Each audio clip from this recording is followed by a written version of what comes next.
फरक पडतो. एक दिवस 2 दिवस फायदा होतो, 2 दिवस निघून गेले की परत गोळी आणायची, परत खायची. बरोबर आहे की नाही? असंच करता ना. काही गोळी खाऊन 4 वर्ष दुखणं बंद झाले तुमचं, सांगा झाले का नाही? सतत गोळ्या खाव्या लागतात. काय होतं लक्षात घ्यायचं, गोळ्याने काय होणार आहे? दुखणं थांबते तुमच्या गोळ्याने, पण तुमच्या हाडांमध्ये कॅल्शियम राहत नाही. दुखायचं थांबतंय तर वर्ष 2 वर्षात काय होतं? सगळं कॅल्शियम सुटतं.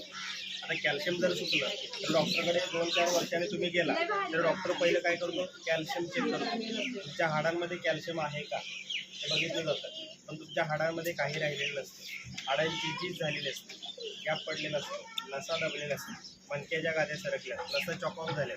एकच उपचार डॉक्टर सांगतो, आता गॅप पडलाय, आता बेल्ट लावायला चालू करा. जोपर्यंत तुम्ही बेल्ट लावताय तोपर्यंत दुखणं थांबतं, दुखत नाही. पण बेल्ट काढला, उठायला बसायला कोण येत नाही, काम तर होतच नाही. लक्षात घ्या. तर ही गॅप पडायची वेळ आपल्या घरात आली नाही पाहिजे.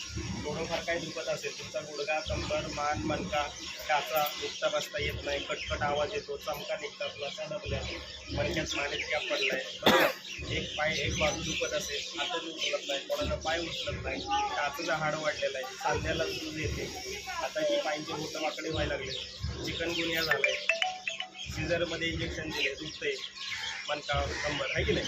काही कसलंही तुमच्या बॉडीचं दुखणं असेल, उपचार सांगतो काय करायचं. तर अश्वगंधा पावडर तुम्हाला चालू करायची. काय? अश्वगंधा पावडर.